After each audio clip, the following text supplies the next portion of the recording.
What's up, everyone? I'm back. It's Wednesday night. It is time for Mythic Conversations. I've been gone for the last few weeks. So let's see. 2 weeks ago, I was in Kentucky. First time I've ever been in Kentucky. I was there for a really cool trade show. It was a trade show for the hobby games industry called Gamma. So we were there, obviously talking about Mythic Legions, the role-playing game, which got an amazing response. I'll talk about that a little bit.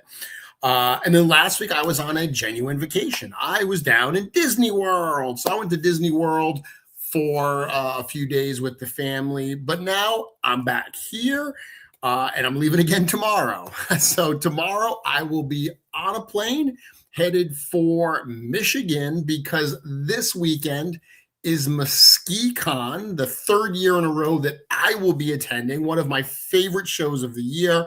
So I'm super pumped for that. A lot to talk about with everything going on with the RPG, with Rising Suns being, retailer street date today, and of course with Muskecon this weekend. So to help me kind of make sense of everything and talk through that, I'm going to bring on one of the fine gentlemen that I'm looking forward to seeing this weekend, coming back to Mythic Conversations.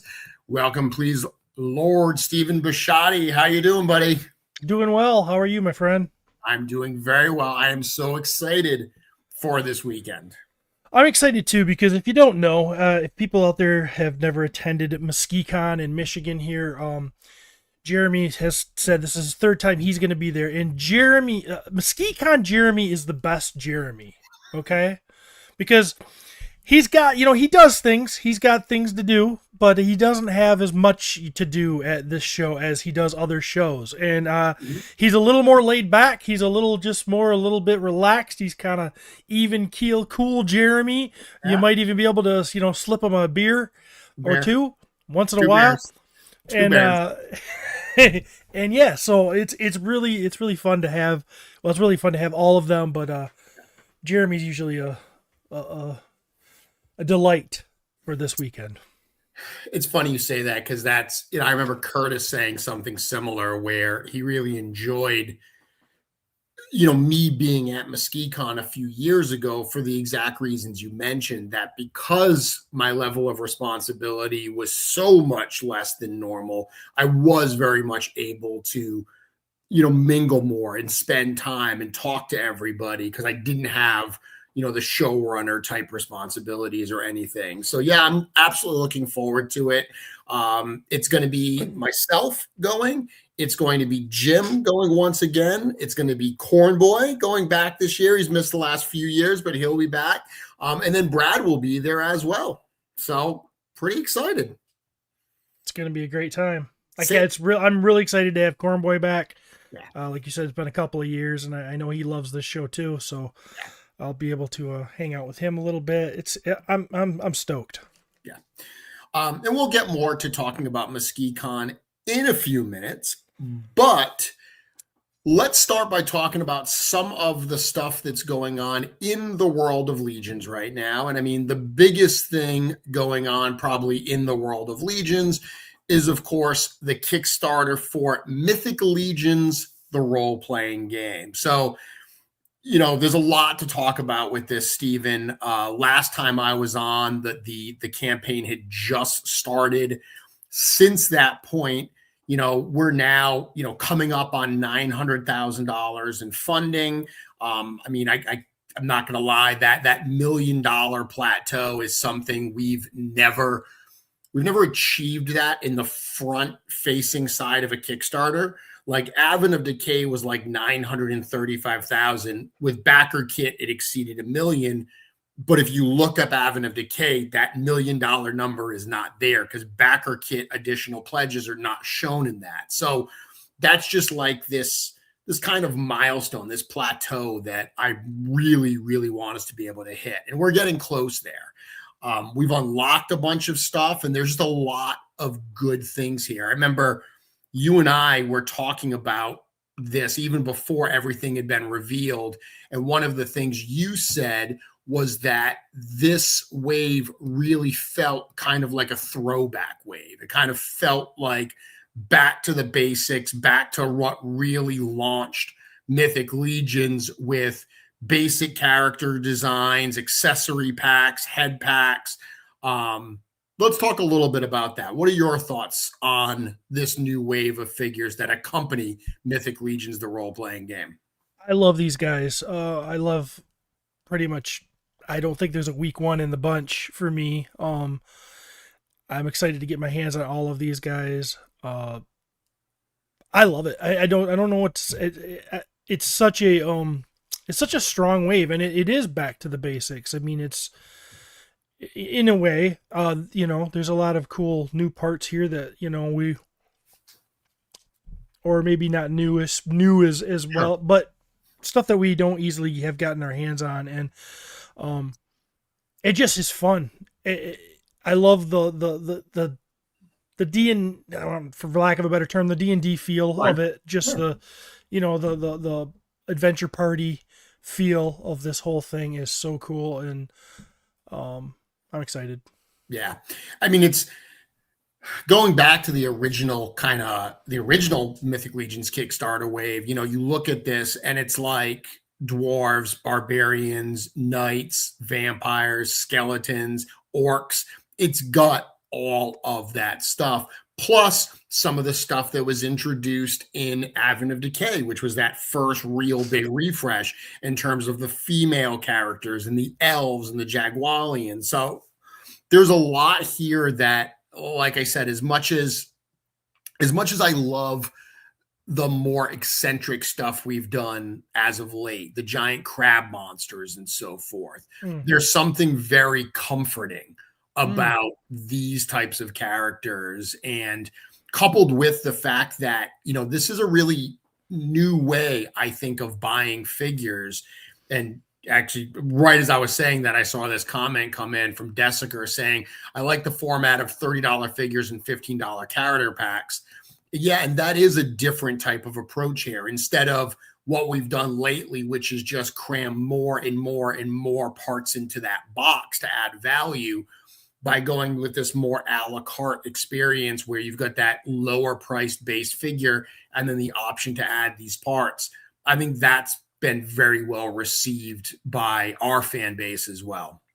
That's awesome. Do you think that is something you might continue or to do in the future? Yeah, I mean, it's worked really, really well for us. But even this, I mean, we've also got that deluxe paladin that's in there. That's a $60 figure that's fully loaded out.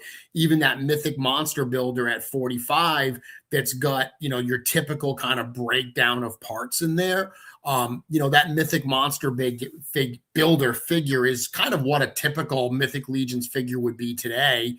So there is a mix of figures in this wave, but I like this format better than Legion Builders.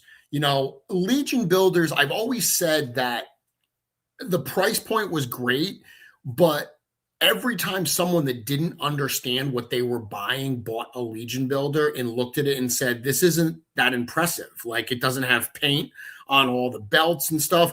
Like, I've always likened it to buying a cheese pizza and then complaining that there are no toppings on it. It's like, well, that's what you ordered. You ordered the most basic thing. People didn't get that with Legion Builders. To me, these fill that same need of a low price entry figure, but the paint applications are not dialed back so much that they don't still look impressive. Exactly. No, and in fact, I remember when I saw some of these figures for the first time, it wasn't until you pointed out certain lacks of paint applications that I even noticed it. Sure. Yeah. So really cool set all in all. A couple things that are newer since we launched the Kickstarter and I did this show. So this, I was just mentioning the Mythic Monster Builder. This is a new set that got unlocked. This was our first figure unlock. One of the things we wanted to do here is, this game is built on kind of the Dungeons and Dragons platform. With the official languages, it's written on the open game license and compatible with the fifth edition of the world's most popular game. That's a fancy way of saying it's built on the Dungeons and Dragons fifth edition platform. So part of what we had to do was start to build that, like tweak that foundation. Like, how do we make it more mythic? And one of the things we've got is unique types of monsters in the realm of mythos. So Borears and Vargs are both unique to us. So this monster builder that has both of them, I thought was a really fun way to get some mythic flavor into the game at the monster level. Yeah, it's cool, and it's really fun to see the Borear back for me. Yeah. Love that figure, and he's just tough looking, man. It's kind of crazy that has not ever been released. That there was only that Borear figure. We haven't gone back and found a use for that head before now. Yeah, because it's been a long time. Was that Advent of Decay? Yep, Wow.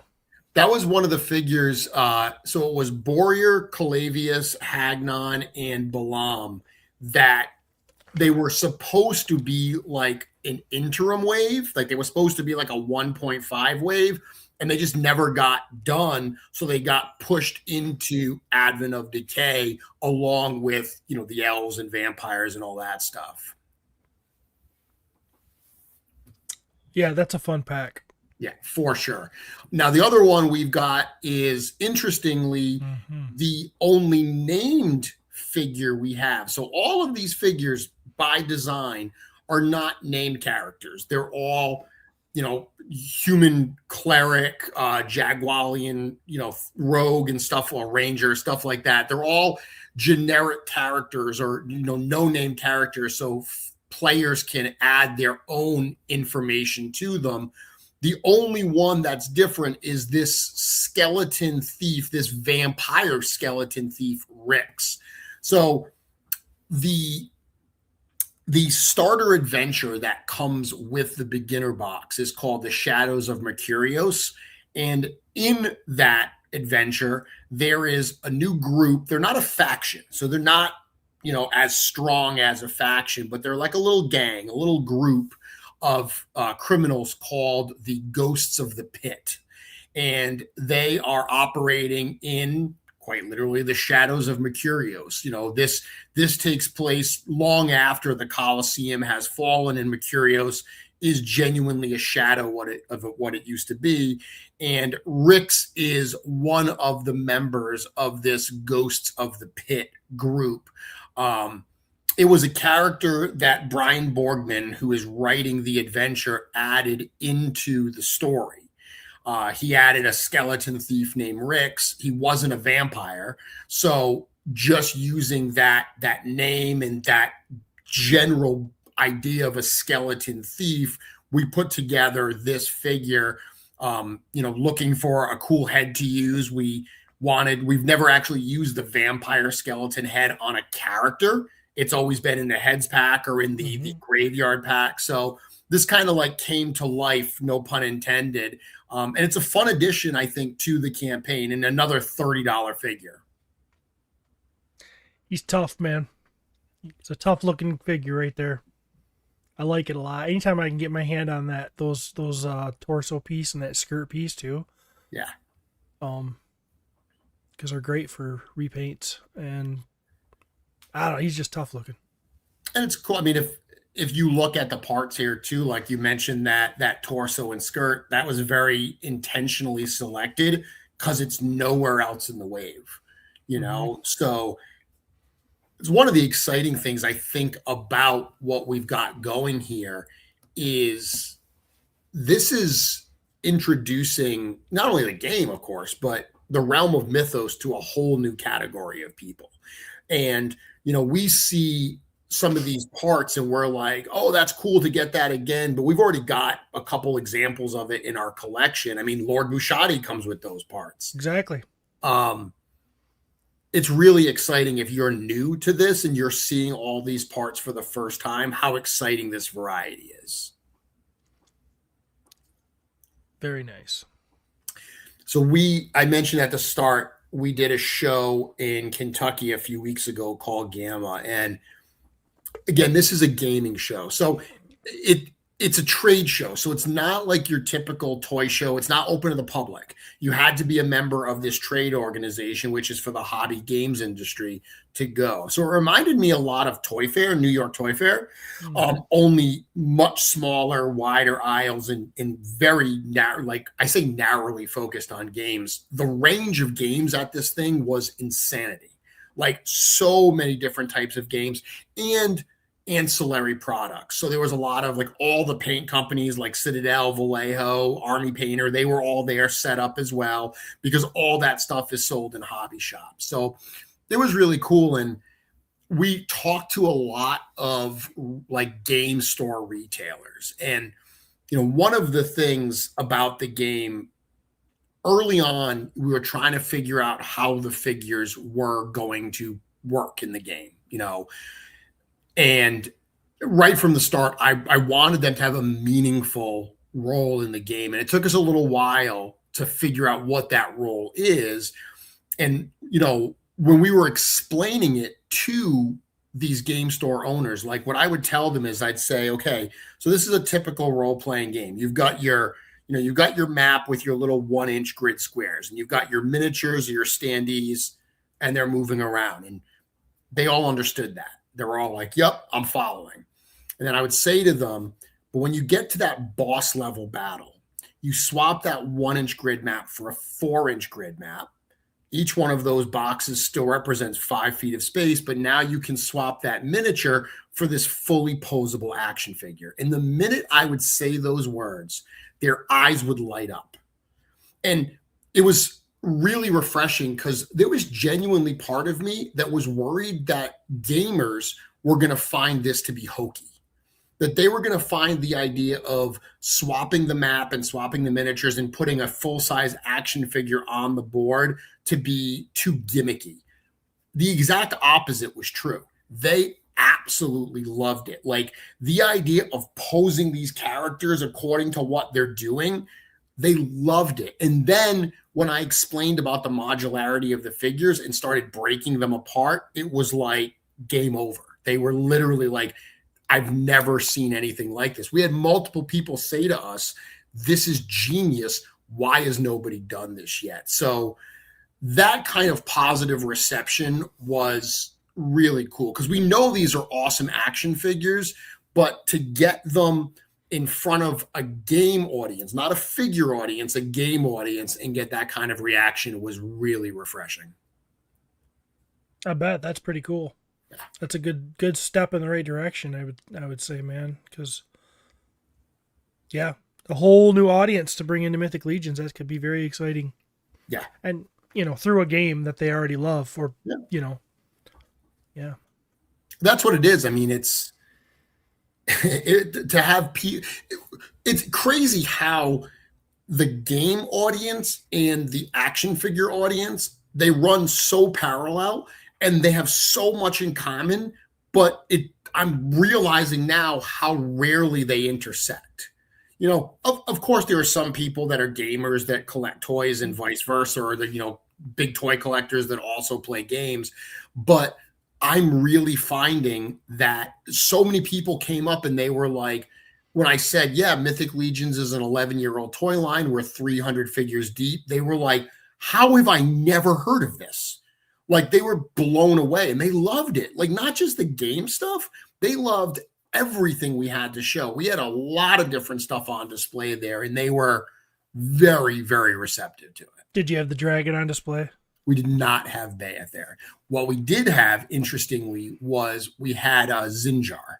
So the big imp life size that we debuted at Legions Con last year, we brought that, and literally everyone wanted to buy it. Everyone was like, I need one of those for my store.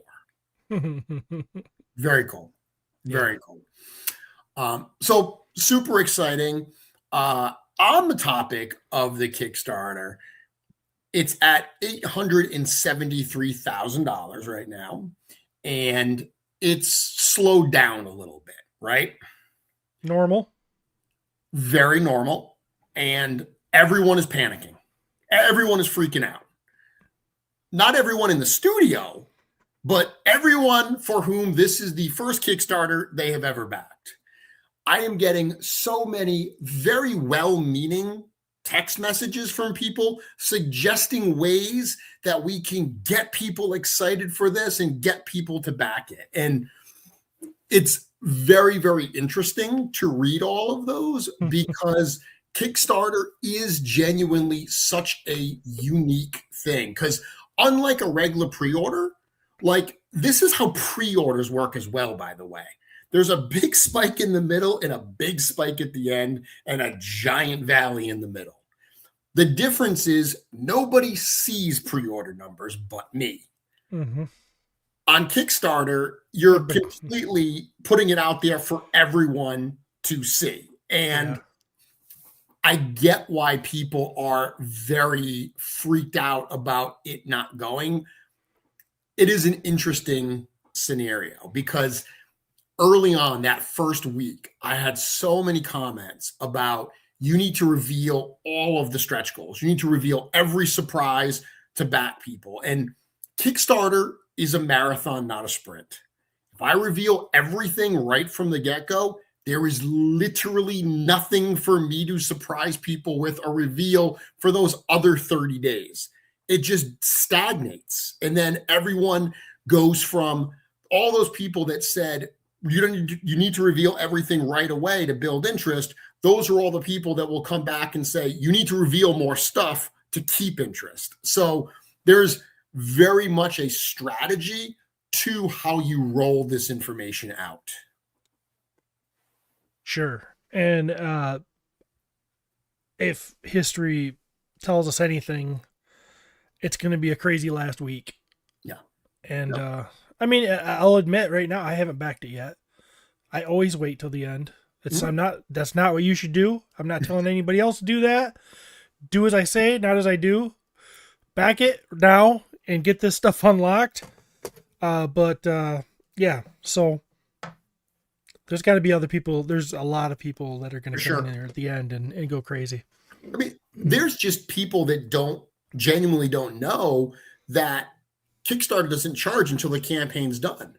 So in a normal pre-order, when people are like, well, I'm not gonna buy the pre-order until the last day because that's that much longer I have where I don't have that money on my credit card, for instance.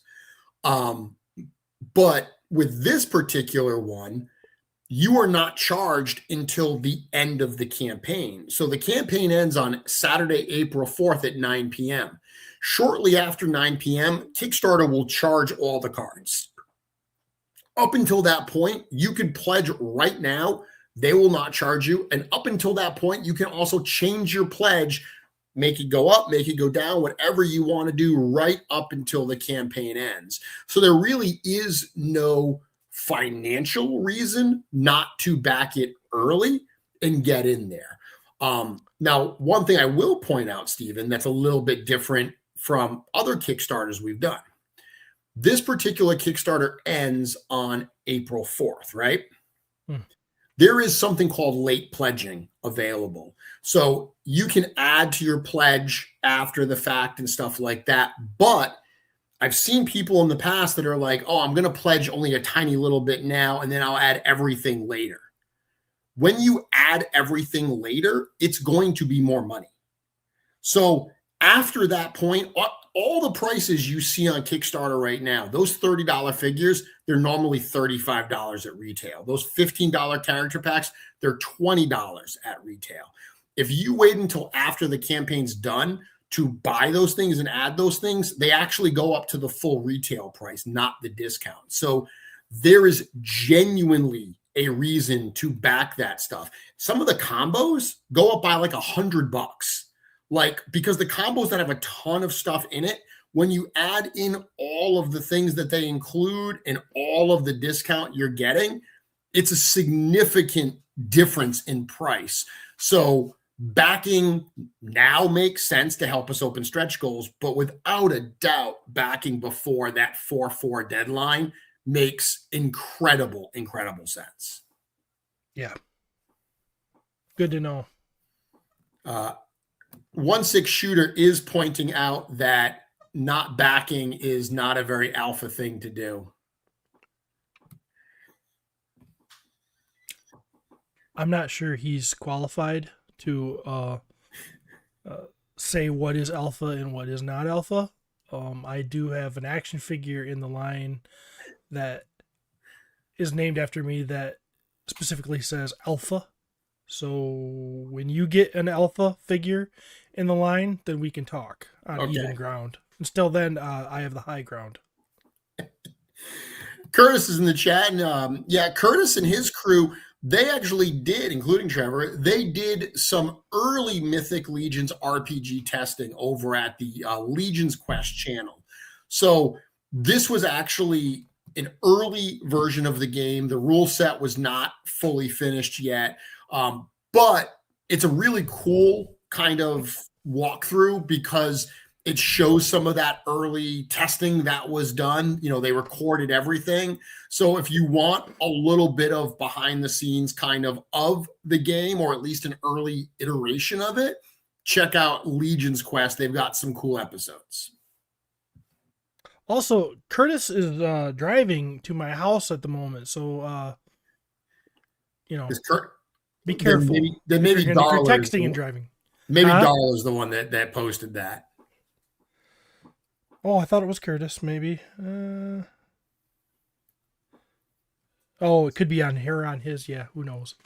So I will say, Stephen, for all the people that are saying, you've got to reveal this, you've got to reveal that, we are coming up on a couple weeks before the end of the campaign. So as of this Saturday, when we're at Muskecon, we will be 2 weeks away from the end of the campaign. So I will tell everybody that we are going to be ramping up the reveals and everything over the next couple weeks. So some of those things that we've been holding kind of back, time is running out for us to reveal it. And this was all part of the plan. We are going to start revealing that stuff. So everybody that's been waiting to see all of this stuff, buckle up. It's all going to be coming. We got some very cool things to reveal within the next few weeks that I'm pretty positive is going to light an Arethair style fire underneath this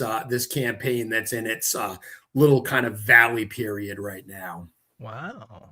I like it. Good stuff.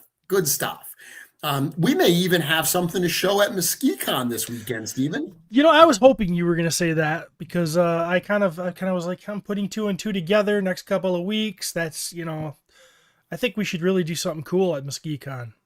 So let's talk about Muskecon. We talked about it a little bit, but this is a local show to you. So you live in Muskegon, Michigan, correct? I do live in Muskegon, Michigan, yes. So this is very, very close to you. And this is your friend/friendly nemesis Pete's show, correct? Yeah. This show was conceived at a camping trip with me and the McCarthys. And I like to think that I was part of it in the beginning. And then Pete basically said that I didn't have visiting rights to the baby. And so now he's just taking it on by himself and kind of, just left me behind. But the Muskecon name was actually brought up between me and him. I told him it was a bad idea and he didn't listen to me. And now we have this name that is Muskecon. Well, the name is what it is, but the show itself is amazing. And I should say I have no problem with the name. I find it witty. But I'm looking forward to it. I actually really like the area that it's in. That little downtown Muskegon area is like such a cute little area. I've now gone to a handful of the restaurants on that little strip. Every one I've eaten at was really, really good. I had a really good pizza there last year. Oh, you must have went to Top Shelf. I think so. Yeah, it was good. It was a nice bar and like pizza place. Yeah. I had some great barbecue right across the street. Dr. Rolf's. Yep. Probably. Dr. Rolf's was excellent. Yep. I had some tacos at the hockey rink. Oh yeah. Probably at Rad Dad's, maybe. Yeah. It's all been very enjoyable there. So the downtown area for Muskegon is pretty cool. You could, the convention center, the hotel, everything is pretty nice, walkable around there. I mean, sometimes the weather isn't the greatest this time of year, but here in Michigan, but still not far to go and a lot of options. When you live in a town, you kind of don't see it anymore. If if that makes sense. Sure. But then when you have friends come in and you're down there, I'm like, yeah, this is pretty cool. So that's how I feel about it. It makes me a little more proud of my hometown.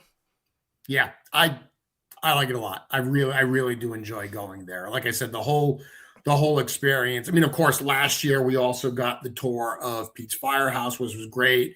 And then we went to, is it the Angry Heifer? The Gnarly Heifer. Gnarly. Yes. We went to the Gnarly Heifer, which was absolutely amazing burger there.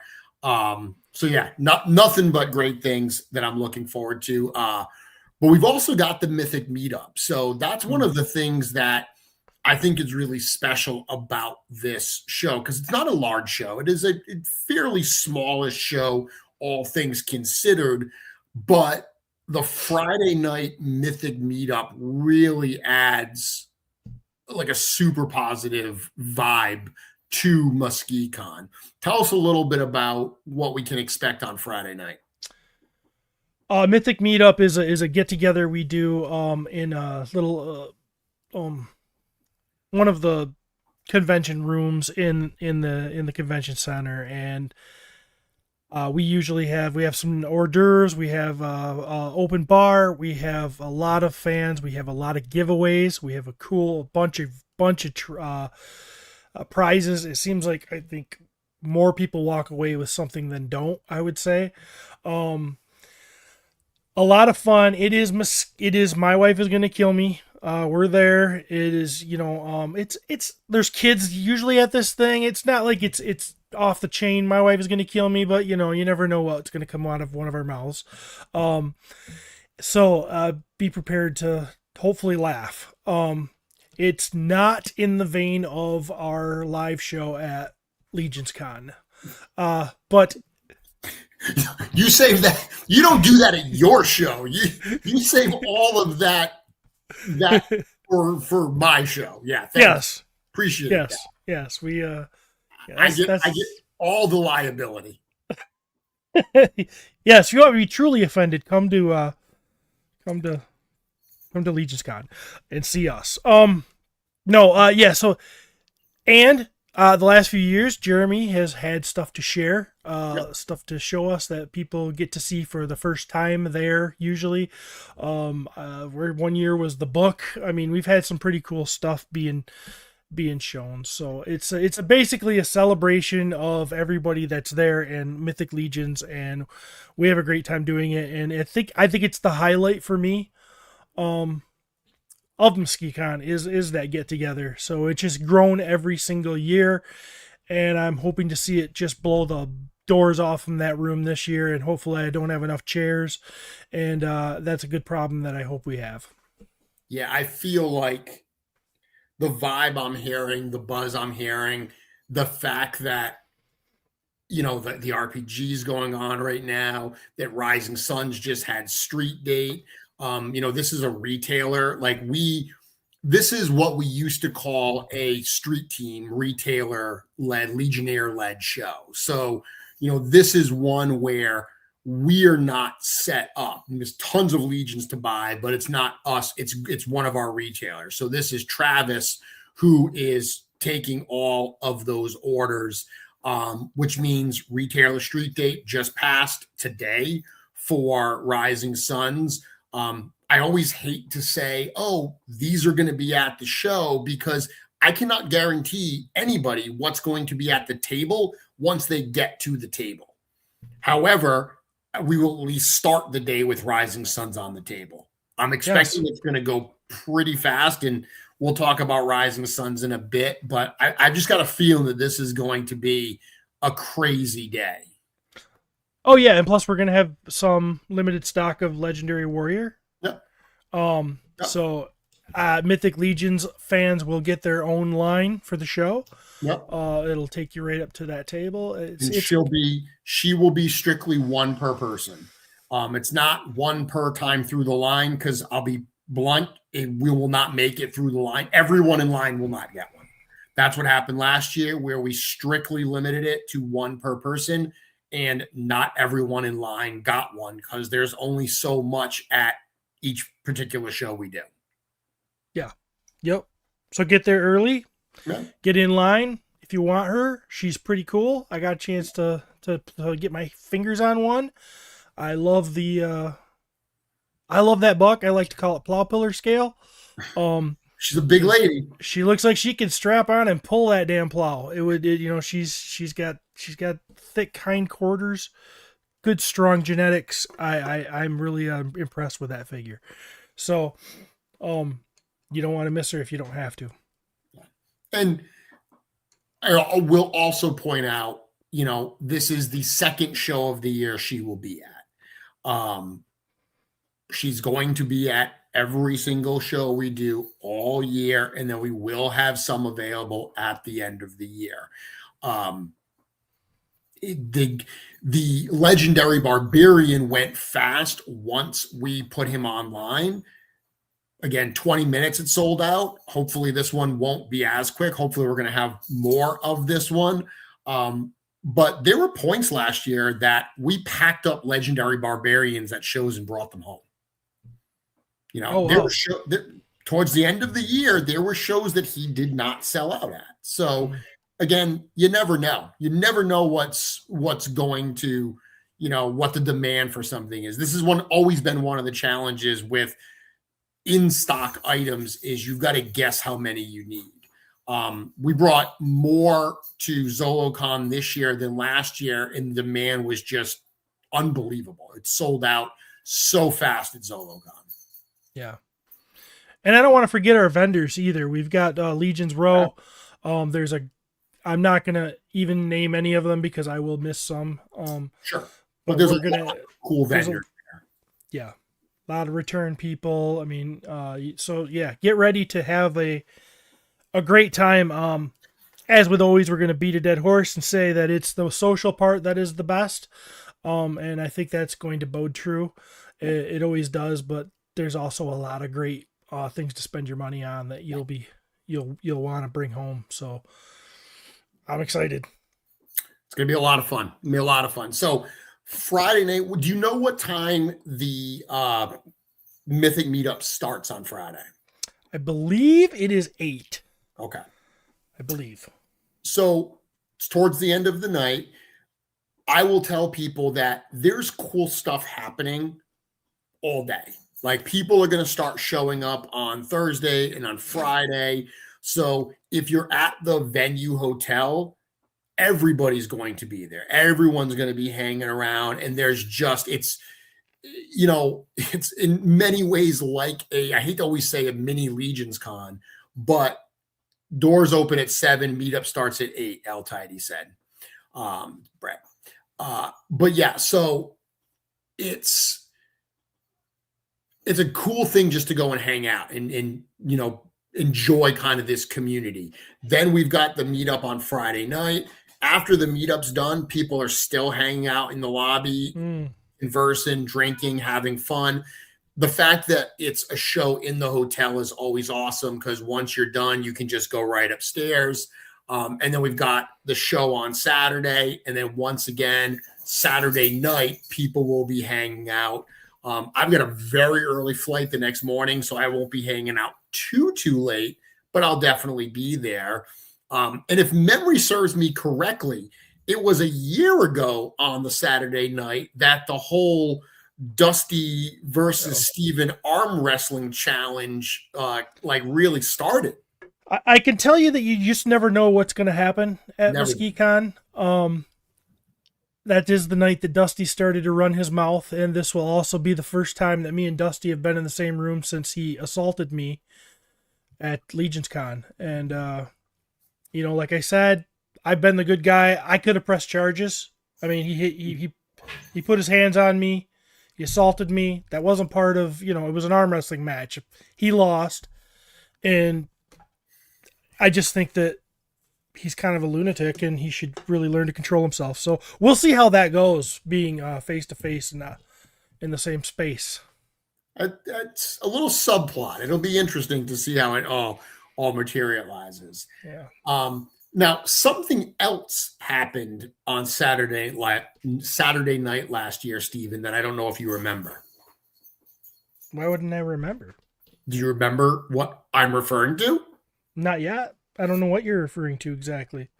I was told about a specific kind of ice cream. Oh, yes. That I have still yet to try. We had it there. You must have you went away? I did, because it took too long for it to come. Yeah.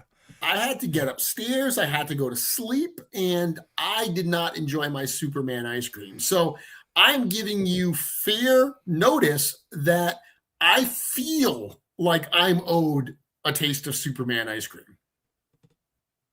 We will try to remedy that this year. Because, some people move to the Midwest just because of Superman ice cream. Well, and I think it's time that you try it. Maybe you'll drop a little bit of your accent after you taste it.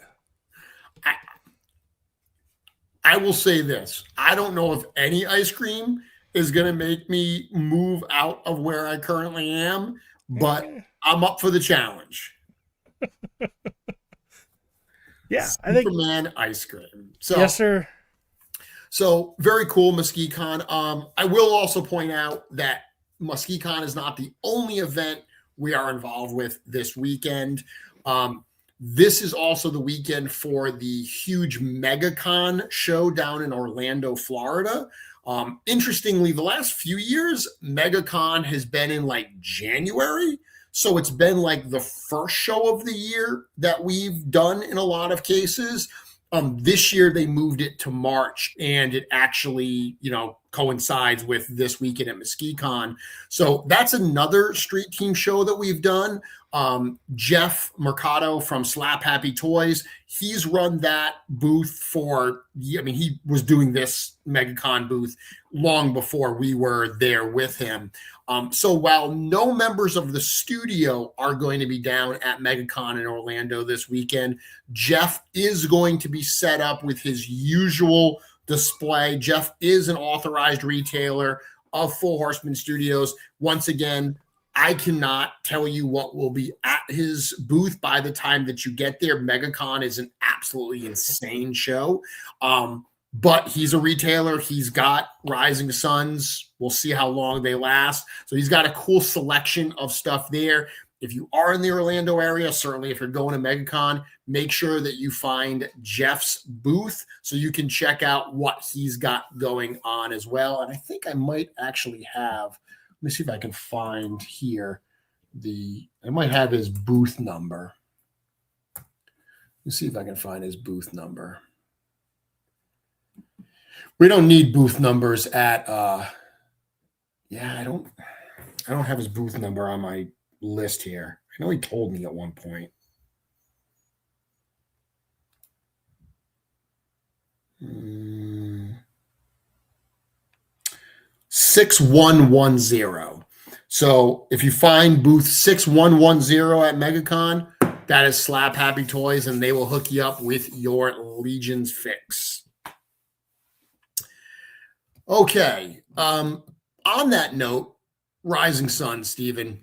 So Rising Suns, all of the direct pre-orders for Rising Suns went out as of last week. And now this week, today specifically, is Retailer Street Date. And this is actually blowing up. I mean, people are absolutely loving this. I'm hearing from retailers that this is the fastest moving wave of ours that they've ever sold. It's interesting to see all the people online complaining that they can't find them. And it really reinforces what I've been saying for a long time. Get your pre-order in. Even if you don't pre-order direct where you save money but you pay up front, at least getting a pre-order in with a retailer so they account for those orders in their order numbers, it's incredibly important, because those who are new to Legions may not know this, but we base run sizes on how many are pre-ordered. So we take all our direct pre-orders, we take all our retailer pre-orders, we add a very small number on top of that. It's just enough to do a handful of live events. We are not looking to get, hundreds of extra cases of these to store. These are not made in large quantities beyond the pre-order, but during the pre-order, it's completely an open number. You can order as many as you want, and that's what we will make. So realistically, when I see people kind of complaining how hard this stuff is to find, for a wave like this, I kind of shake my head, because I'm like, these were available. Now, this particular wave obviously was put up on pre-order a few years ago, but it wasn't until somewhat recently that these really started selling out at places. People had a lot of time, I feel, to get in on this wave. It kind of feels like history repeating itself, to be honest. I mean, in the early days of Legions, when I want to say something, because I got all these comments here, dude. Street Date shouldn't mean sold out pre-orders or not. Dude, we only make a certain number. Retailers order a certain amount. If you place your order and they account for it, yeah, sure. But if they order 100 and they sell 100 before Street Date, there's no more. That's the way that's just the way it is. I don't know how that's not like understood. Like I said, we're not making them to throw them back on the website after the fact. Would that be cool? Yeah, sure. That's just not the business that we're in. We run these things. We do a lot of stuff that's in stock items on the store these days. But for pre-orders like this, that's just not the way it works. You place a pre-order, you're guaranteed to get the items. But once they arrive, if you haven't placed a pre-order, there's no guarantee. That's why you pre-order. Yep. Sorry, Stephen. That particular commenter kept commenting on stuff, and I felt like I needed to address his comments because other people are addressing it here. No, perfectly. Right. You were saying? It just kind of feels like history is repeating itself. As far as the early days of the line. I mean, we're talking 11 years now, and you said that it kind of floored me because it doesn't seem like 11 years. But we're talking of there was a time when the pre-orders were up. There was a feeling of I got to pre-order. If I can afford more than one, I got to get it because these are going to go away quick as soon as they hit. And they used to do that. I remember Arethyr was the big wave. It seemed like that really was the first like, holy cow! If I didn't get it, I'm going to have some issues. And then that urgency kind of went away a little bit, it feels like, and now it's back. I mean, it's just the way it is. Yep. Us old guys are used to it, and we know the chances when we order. And I've said this for a while. Anyone who's collected quite literally anything for a period of time knows there's that pendulum that swings. We had a couple waves, Deluxe Legion Builders, All-Stars 5, and Cosmic Legions 1. Those three waves that all came out right around the same time. This was right during the craziness of COVID. Yeah. So it was when everyone had the extra COVID money and the market was up. And it was right after stuff like you just mentioned, like Aether, where there was a point where Aether would, like a wave would hit, and immediately every figure was twice what it had originally sold for, right? Yep. So what we saw during those waves, and we didn't really see it necessarily during the waves, but in retrospect, this is what we realized happened. We had two things. We had fans who were saying, I'm going to buy an extra all-in. They wanted an all-in. They would buy two all-ins because they said, I know that I'm going to be able to flip this all-in, this second all-in, for double what I paid, and it will pay for my all-in. So this was speculative purchasing. At the same time, we were growing our retailer ranks because lots of retailers were seeing our stuff and were like, we want to get in. And we had retailers that were doubling and tripling their orders. They weren't doubling or tripling their customer base, but they were speculating. They were saying, like, these things are so hot, I've got to get more. So it was this perfect storm of both actual consumers buying extras to flip and retailers overbuying stuff more than their business could support, their customer base really wanted. And then those particular waves flooded the market. There was way more stock made than actually the market at that time supported. Now, interestingly, we're seeing, I mean, Deluxe Legion Builders is now sold out everywhere, right? We're seeing even Cosmic Legions 1. We're completely sold out of Kragnars. We're completely sold out of Sentries. We're almost sold out of Engineers. Like, all of these things are starting to sell out. But that was that pendulum swinging in that other direction. And I think what it did is it made some people say, well, I'm never going to pre-order again. I'm just going to wait until stuff arrives because it's so easy to get after, months and, after the fact that I'm not going to pre-order anymore. And you had retailers at the same time lowered their orders. One thing that the general public may not know is there was a point that our case packs, standard figures came 24 per case. And we were getting a lot more smaller retailers for which a full case of 24, especially with a wave of like this size that's got like 10 figures, it was too many figures to ask them to buy. So we cut down those case packs to 12s. So there were a lot of retailers that order the one case of each, that suddenly they were ordering 50% less product. So all of this, just like we had this perfect storm that happened when the pendulum swung one way, now it's swinging the other way, where we have some people who are just not pre-ordering and saying, screw it, I'll wait until they arrive. We have retailers, some of which, who are ordering less than they did in the past because the case packs are smaller. And at the same time, our fan base is growing.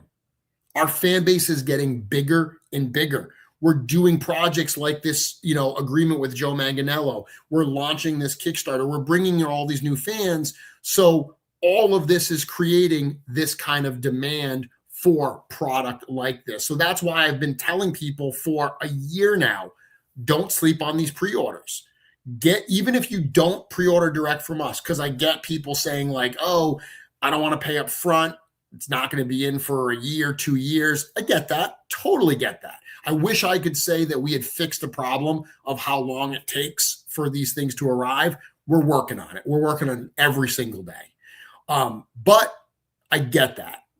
At least order with a retailer so you're guaranteed the stuff, because what happens is when you get to a point like this where a wave hits and it's this desirable, that limited quantity that retailers ordered based on what they received, it's gone. Yep. That's my rant. That's my rant. Dorklair says, this segment needs to be clipped and replayed for people over and over again. Dude, Dorklair's been ringing the same bell. Dorklair's been saying this for a while, where he's like, listen, like, if you want these figures, there's lots of retailers out there that charge no money up front or minimal money up front, a tiny deposit to get your order logged. just getting the order in so the run size accounts for the ones you want, that's what's important. For sure. Now, if I can just have a moment. Yeah, please. I would like to answer the question here. Omar Muniz, sorry to interrupt off topic, but what the blue hell is Superman ice cream? Well, it's amazing that you used blue in your question, because Superman ice cream is a combination of vanilla ice cream, blue moon, and raspberry ice cream. It is a Midwest thing. It's in Michigan, Ohio, these areas, and the colors, the vanilla is colored yellow, the blue moon is obviously blue, and raspberry is red, so it's got the Superman colors, and it is a wonderful blend of flavors that you cannot imagine until you try it. I mean, I thought that fit in well with, the whole rant we had. Yeah, no, we talked about Superman ice cream, but didn't explain what it was. So we were remiss for not doing it. So back to Rising Suns, rant aside, if you didn't get these figures, there are still some retailers that may have them available. If you go to sourcehorseman.com/retailers, you have to do a little bit of digging to see who may still have some, but there are still some out there. And then, like I said, we do have a limited amount that we bring to live events. So if you come see us at one of our recent live events, there's a good chance, as long as you get there early, that some of these will be available. Steven, you have had a chance to play with all of these, to check them out. I know which ones you were most looking forward to. So let's start there, knowing that, Atlas, Bodvar, Nieve, those are the ones you were really looking forward to. How did those live up to your expectations?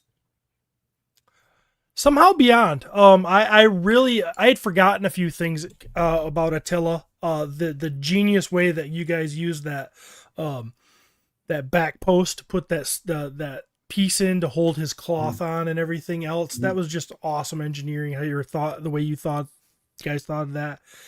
He is cooler in my hands than I even thought, and I thought he was cool right from the start. Bodvar, just what a chunk of beauty. He's great. I have a ball posing him. I didn't have any issues with him. Because it was an all-in wave. We didn't have any claw issues with him. He was fine, and So, and then Nieve, is that my? I don't know how I say it. Yep, it means snow. She is beautiful, and I think it's just a great figure all around. She's just as perfect in person as you would think she is. Nothing but exceeding expectations with those three. Yeah. On the topic of the claws, we saw a number of unfortunate breaks with the claws, and unfortunate because obviously whenever you wait for a figure and it arrives broken, that super sucks, but also unfortunate because I made a post about it a week or so ago. It really seems like it was largely contained in the all-in sets, which we can inspect. We don't open up the sealed all-ins, so we can't actually look to make sure the claws are okay. And unfortunately, they all ship together. So it was like this perfect storm of figures we couldn't inspect that had, a percentage that were damaged that all arrived around the same time. So we saw all these posts on social media. Without revealing numbers, I will tell you the percentage of breaks is crazy small, crazy, crazy small, but they all came at one time. So as I posted, we're getting replacements of those claws made. If you have a break, please look at your Bodvar as soon as you get it. Send us an email, customer service at Source Horseman, so we can account for how many we need, make sure we get enough replacement claws.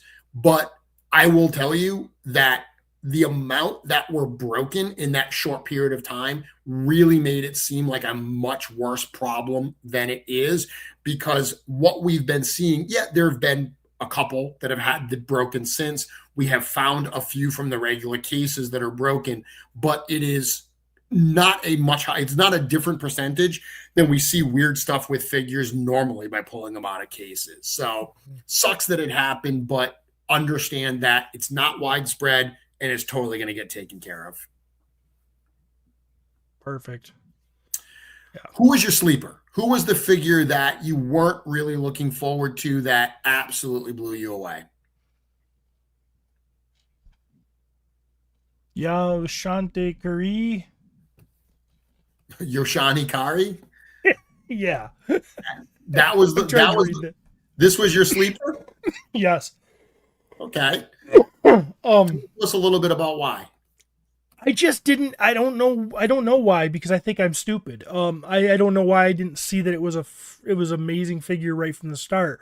I liked it, but once I got him in my hand and saw the colors, just the red soft goods with the green skin and everything else, it just really hit. Like, I was like, I love this thing. And it's, there's not a lot new there. It's mostly a Monkey King, right? And it's just the colors that just made him, and I do love his heads too. But yeah, I don't know. It just hit harder than I expected, and he went from like, yeah, that's a good figure, to I want that figure out front in my case. I love that head right there. Just so cool. This is one of those figures that when you start playing with, you realize how much you like the 1.0 buck. Oh, the 1.0 buck is amazing. You start playing with this and it's a solid figure. It moves well. It poses well. It's fun. And that's what I really felt about this. And to, give Eric all the credit, it's only got a few new parts in it. The tip of that blade, the swords, the two different heads, but they're all so well done, coupled with that color palette that you just mentioned, that it's the sum of the parts are definitely much greater. It looks so well put together. It was interesting because I waited so long for the bear and Atlas and everything, and I had all these. I was at Travis's house, and we had them all out on the table in his kitchen. And I mean, that Atlas is yep. Like, if not the top figure for me, he's right there with Gideon. And I wanted that bear so much, and I find myself playing with this one. Yeah. I don't know why, but he just made me want to grab him and mess with him. He's really cool. So let's talk for a bit about Scapular. Yeah, let's. I said this when we put this figure out there. I'm clearly a Scapular fanboy. I love this character. The fact that it's got the Amir look, which is a character I created, makes my heart happy. I think this is my favorite figure in the Mythic Legions line. This so much about this figure I absolutely love. He's way up there too for me. I mean, even though I just told you how much I loved the previous figure, but I mean, he's okay. I will tell you this: he's the best value of all the stuff you get with him. Yeah. And the Amir setup is really, really cool. I think it gets lost a lot because Scapular looks so cool as Scapular. But if you set him up as Amir, you gotta have two of these. In my opinion, you gotta have the Amir look and Scapular, because he's way cool. And I think that Amir even looks better in person than he does in pictures. It's just the way the soft goods hit or something. But damn, this figure blew me away, and there's just things that how you guys made the straps, and then you you made it so that the hole lines up with the back peg again, so you can put the shoulder harnesses in. The way he's put together is so well thought out and so beautiful when it's all set up. It's Yeah. yeah, he's fantastic. I mean, it's him, Bodvar, and Atlas in my top three, and even though as much as I love Atlas, I could even some days say maybe it's this one. I don't know. It's great. Like, look at this loadout. I actually saw someone the other day complaining that he comes with too much stuff. Yeah, which to me is kind of crazy. Well, it hurts your fingers, popping all of them out of the thing, and my fingers get raw.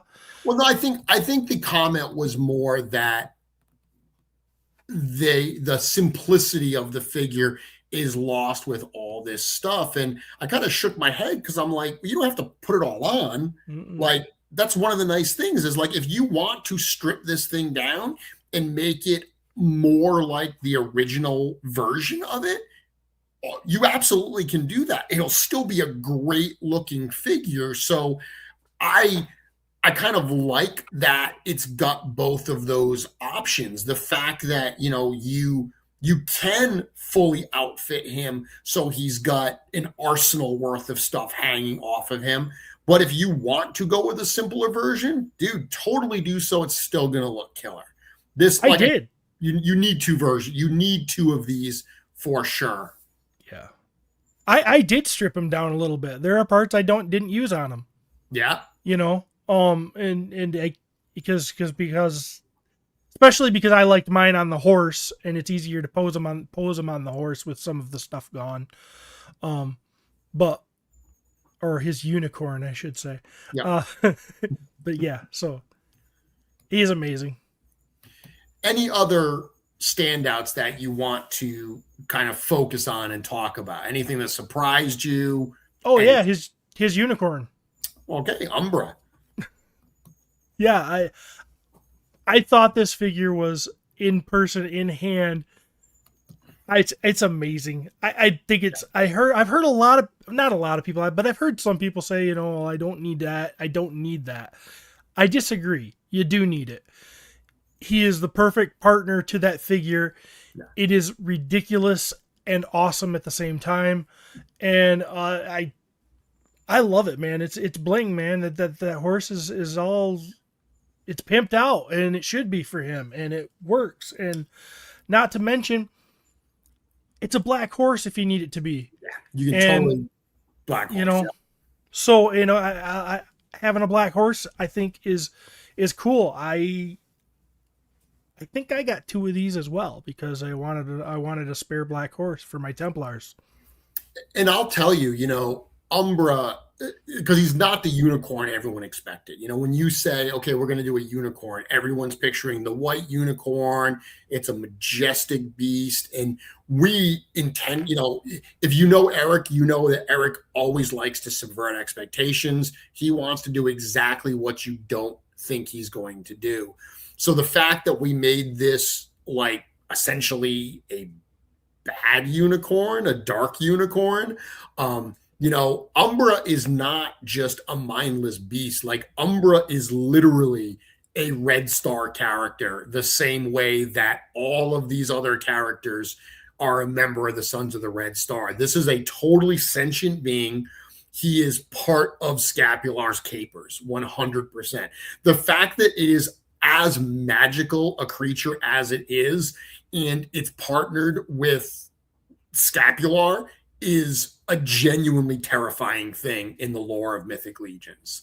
The art on the back of the package that's got the Amare riding Umbra, like that right there is, I just think, a really cool, because as awesome as Scapular looks on him, the Amir's got even a more exotic style look with that mask and the robes and everything. So putting the Amir on Umbra, if you've got Scapular positioned normally and you've got a second one for the Amir, displaying him on Umbra, I think, is a great idea. Love it.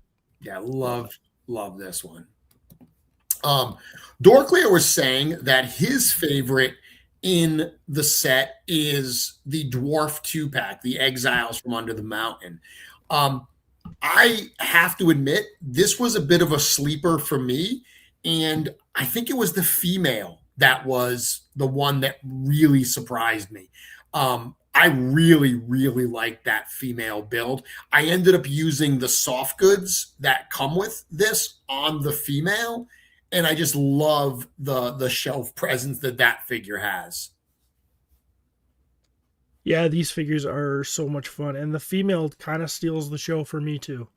Yeah. Um, she's really cool. She reminds me of an old girlfriend I had.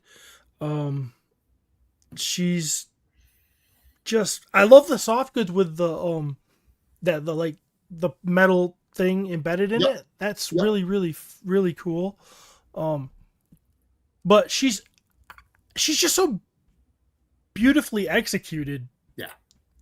and yeah, I'm really happy to have that in the mix, to have a proper looking dwarf female that is beautiful yet tough looking. It's a great mix.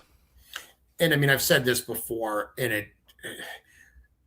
I feel badly like how long it took us to get new dwarf parts into the set. Hmm. You know, it's so tough because we knew we were going to do a lot of dwarf stuff in Rising Suns, but it was the fifth wave. So once we started like refreshing everything, you have Irithir, and then we do Alithia wave, and then it's like, so we're at the point there where we're like, okay, do we really refresh dwarves in the Poxus wave? It doesn't really work. Like, we want to really focus on wizards and everything. And then Necro was all nice. So there was a point that we like fully acknowledged internally that we needed to refresh the dwarves, but we were like, it's 3 years away. Like, it's literally 3 years away until it makes sense for us to do those new parts. So to actually have these new dwarf parts available, I think is really a breath of fresh air for these types of builds. Oh yeah, it's gonna push the boundaries of what you can do with the dwarves. We've been limited for so long, and you still can do a lot of stuff with you know printed parts and whatnot. Yeah. But to have these in the actual Yeah. library is just really cool. Finally. And I will also drop a little knowledge saying that we're not done with dwarves. Like, there's Good. other new dwarf parts that you haven't seen yet that are done, that are coming. So Yeah. it took us a while to get to those new dwarf parts, but we're there and we're not done. A couple people talking about Manisha being a bit of a sleeper, that people aren't really talking about her. She's actually another one that in hand I really, really enjoyed. She was one that, not a ton of new parts, but just the presence that she had, the way that I could pose that wired cape. I felt like the wires in the cape worked really well on this one. Manisha is definitely one that I like a lot. And interestingly, even though she's not even close to my favorite in the wave, she's one that I think I'm going to buy more of than other figures that I like even more. The idea of the different daughters of Malachi Cinderhorn, the fact that she's got those three heads, I fully plan to display 3 different female shadow elves, one of each head, with this particular figure. Yeah. I appreciate this figure. I like the soft goods. You're not a big 2.0 fan, correct? Not usually, no. No, I mean there are some but you know, I'm not usually this isn't usually going to be a standout for me. Yep. But it's still a great figure, and it's got, cool colors, a lot of good parts, and like I said, great soft goods, so. Yep. Got it. What about Despatar? What were your thoughts on this one? Love the head sculpt. But this one isn't really one that I was, the back, the forearm stuff. It's cool and everything, but I guess I'm kind of boring because I just like more. I don't know how to say it. Regular figures. Yeah. Um, This is but one that is very much him. It's the back piece is a little finicky. If you want to keep it in, I would suggest even maybe a tiny little bit of hot glue to keep that back piece in just because of how big it is. If you move it a certain way, it can pop out. So a tiny little bit of hot glue, it's great because it'll hold it in place. But if you want to remove it, it's totally removable. You can just pull that hot glue off. That's one of the things that I do. This is one, we do so many figures where we give you so many options. Like this figure comes with those like insect claws. yeah, yep. We could have put other hands in there. We could have put human hands and feet in there because this can't be anything out of the box than this type of character. Mm-hmm. But, and this was a conversation we had where we're like, well, do we add a bunch of extra parts into the package so people can, mix and match and make it not what it's meant to be? And we do that all the time, but there are certainly other points where you say, you know what? That's not what this figure is about. This is meant to be this particular character. Certainly fans can mix and match parts from other figures in the line.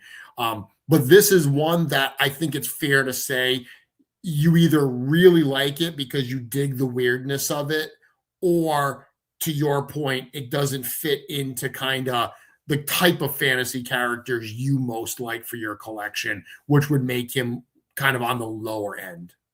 Yeah, yeah. But I've seen people using his parts and part swaps and stuff that I love. Yep. So I mean, I'm still gonna get this guy. I'm sure I ordered him. Yep. So and like I said, I was really impressed. I think that head sculpt, he's got the masked, the helmet. I think that thing is awesome. Yep.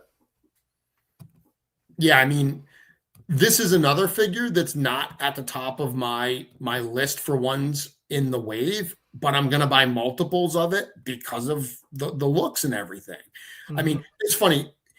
My least favorite. I work here. I'm such a Legions fanboy still.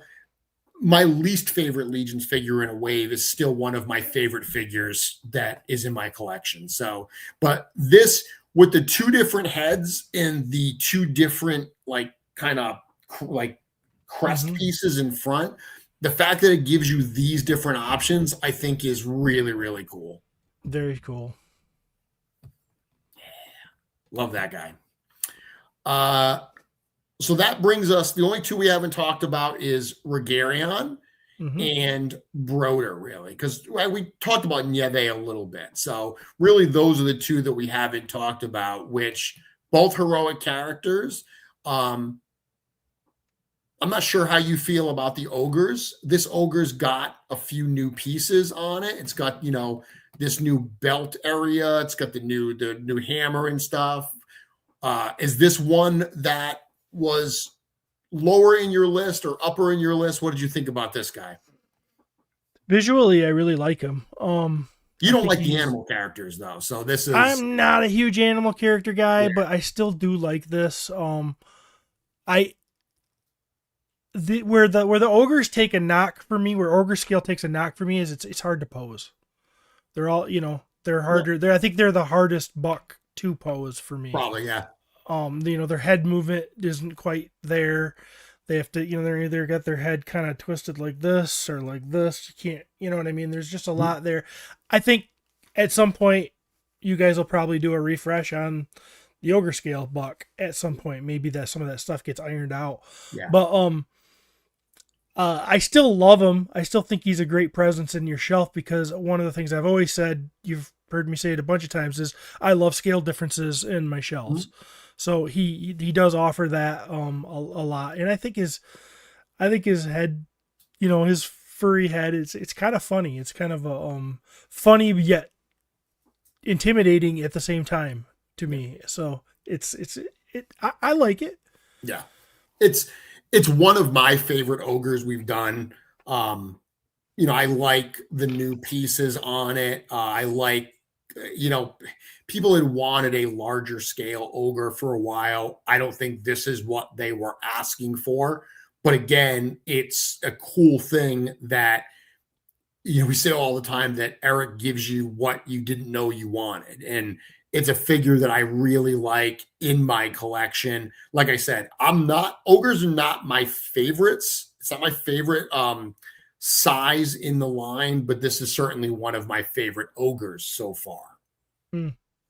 I think Baradak is probably, no offense to Sir Greg, but Baradak is my favorite ogre, I think. Yeah. That one's pretty badass. But yeah, it's a good figure. I like it. And then Broder. So this is one that I have to imagine is kind of up your alley. Absolutely. This figure is great. I like this figure a lot. Yeah. Yeah. I think what's crazy is seeing what people are doing with the face, where there is a full, while that face piece is not necessarily meant to be removable, it's glued in, it pops out, and there's a fully painted face under there. Seeing what people are doing with that face under the helmet really gives like a totally new look on this particular figure. Yeah, it's cool. I noticed that right away when I got it. You can kind of peel it back. Yep. Without removing it and look under there and see his, painted eyes. You can see him through the holes too, but and flesh. But this guy's just okay. He looks great as is. He looks great just as he's intended to be. Mm-hmm. But man, could you do some stuff with this? Yeah, full for sure. I mean, different heads is the easiest thing. Pop a different head on there. You got a different, take the fur off and boom. Oh yeah, it's a different guy. And but there's so much. I love the quilted looking parts we've got here. He's a great source for boots. He's got He-Man boots on, for crying out loud. You haven't. It took you a while to get there, dude. You got fur boots. You finally got fur covered boots in the line. Oh yeah, and my legendary barbarian's gonna have some. So somehow I don't know if that even breaks apart there, but we'll get there. Yeah, somehow. It does. It's so these boots. Yeah, it would. Yep. They're the exact same thing as the legendary barbarian with the leather cuff boots. It uses, I've talked about this before, but the first leather boots Eric sculpted were Jacob Marley. Yep. I believe, I'm not sure if Kern Ray uses the same one that Marley does, but we haven't been using those boots anymore because those boots, they did not have like the calf cut. Right. Mm-hmm. And when Eric realized that, like, oh, darn it, that was a missed opportunity. I can absolutely do a calf cut there like he did for Novi and Lean, and I can make this kind of a new system. So when he did the new leather boots that we used, he sculpted those kind of knee pieces. He sculpted pants, he sculpted armor, he sculpted bones, he sculpted flesh. Like he sculpted all of those. We didn't even use the bone ones. It took us like 2 years to use the bone ones. The first time we used them was on Scaphoid 2 at Legions Con. They're also on the new skeleton Ricks that we showed earlier. But as soon as he knew that could be a system, he went crazy doing all those options. So now we've got a bunch of these different boot pieces that we can use, and then all those legs and knee pieces that work with them as well. Yeah. I love this figure. I always knew I was going to love this figure. It's so cool. He's got fur over his armor. I don't know how that works. And then he's got short sleeves. He doesn't care about the cold. He just wants to look cool. I love it. Yeah, this is a great figure. It's totally loaded out. Even the new shield, that shield I love. And the way you guys painted it. That gives me all kinds of things because I've been going through a little thing where I've been painting Viking shields. And I need to get my hands on a bunch of those so I can make some fun new patterns. And yeah. The wings on the helmet, come on. Who doesn't want some blue wings?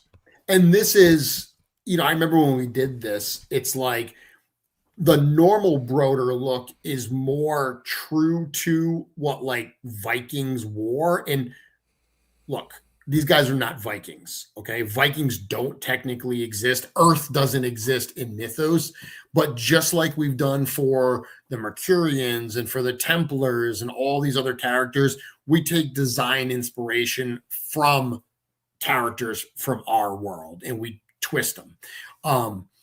So Eric used more like historical armor looks for Broder, but then this is more of that classic like fantasy style Viking, Thor style Viking and stuff. So the fact that this is involved, this is in the pack as well, I think is a lot of fun. And I'll tell you, the amount of new weapons that are included in this wave, for not even getting into the weapons packs, which are, different colors of all of those. I love the fact that these things are outfitted with so many new weapons. I totally loaded up all my Rising Suns characters and I still had a bunch left over. I haven't even cracked open the accessory packs yet. And that's even more. Yeah. Yeah, this figure, I can't wait to play Good with stuff. it more. Good stuff. Are you going to do 2 of Atlas? Are you going to display Atlas as Atlas? Like, do you have to get a second one to display him as his Bjor the Victorious look?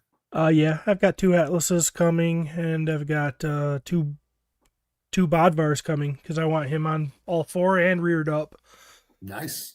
So, yeah, and I believe I had 2 Scapular, so I can do the 2 different looks for him.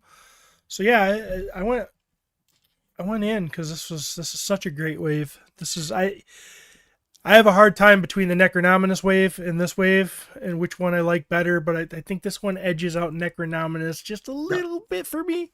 For me, totally. I mean, they're both great waves. I think they're both like high watermarks for this line. I love skeletons. I love knights. I love barbarians and mercenaries more. Like, this is just, it's no secret that Sons of the Red Star are my favorite faction. Noble Bear's my second favorite faction. So it's like, this is very much just going to be the wave that I'm going to be most excited for. I mean, this is an exciting one to have in hand. It's really cool now. I mean, like I said, we got all of the direct shipments out by last week. Now seeing everybody who missed out, who got it from retailers, either get their shipping notices, or we saw a number of retailers today, post videos and photos with these figures on their shelves. So very cool to see those kind of flying off shelves as well. Absolutely. So, Stephen, that brings us up on time, and we both have a lot ahead of us over the next few days. I cannot wait to see you this time tomorrow night. I'm going to be able to give you a hug. Yes, you will. I'm excited. I'm going to squeeze the hell out of you. Looking forward to it. So anybody that is going to be coming to Muskecon this weekend, coming to the Mythic Meetup, please come on over, introduce yourself. We are all there to hang out and have fun and talk Legions. We cannot wait to do that. Once again, if you have not backed the Kickstarter for Mythic Legions, the role-playing game, what the hell are you waiting for, Stephen? Get in there. You are not charged until the end of the campaign. Get in there. I want to start unlocking these goals. We're going to be starting to reveal some stuff soon. So you want those reveals. We want those pledges. I'll trade you. I'll get her done. Any last words? Nope. Thanks for having me, man. Okay, everybody. I will be back next weekend. So this weekend is Muskecon.